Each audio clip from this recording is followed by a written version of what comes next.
or a It policy? would need an ordinance change, or an amendment. I will follow up with Mary. Sorry, Ryan was gonna say something. I mean, I'd be happy to comment on it, or I can route my comments through Mary, whatever you'd like me to do. I mean, you're talking about two kind of different situations, in my opinion. You're talking about someone who's retiring, Right.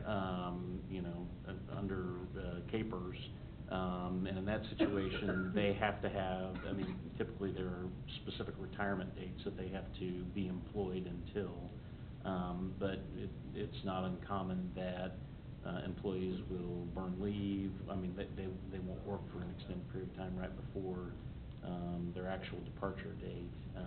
So they're kind of retired, but then they're not there for the last couple of months. But and then getting someone out the door, that happens all the time, so that they don't corrupt a computer system or things like that.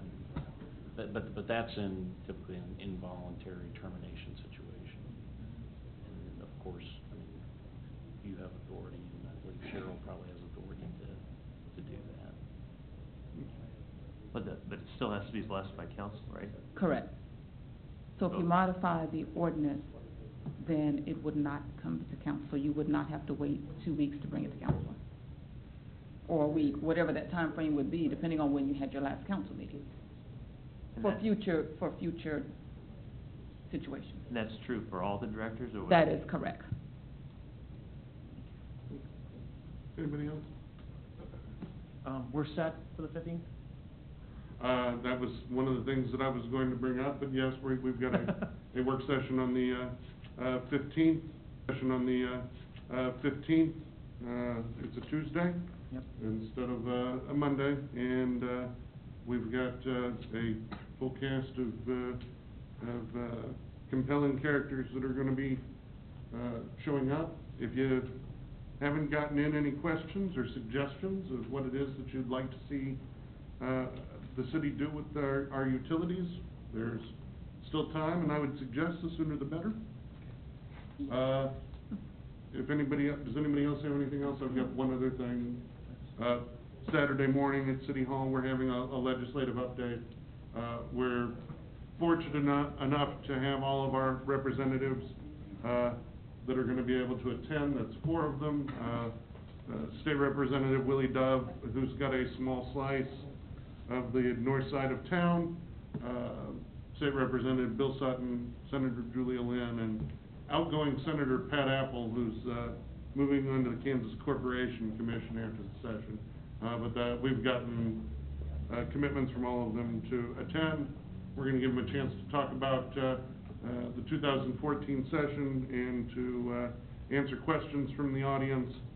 Make sure you bring something to, bring a question written down already, or bring something to write one down with. I hope everybody that's here has an opportunity to come out.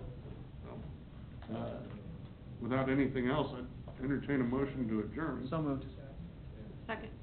Motion, Schutz, second Harrison, that we adjourn. All those in favor indicate by saying aye. Aye. Aye. All those opposed?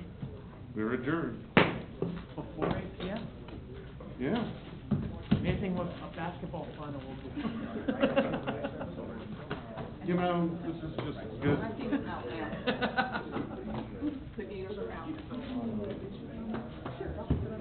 Yeah, my thing's out loud. Well, that's the hero Wichita State fan.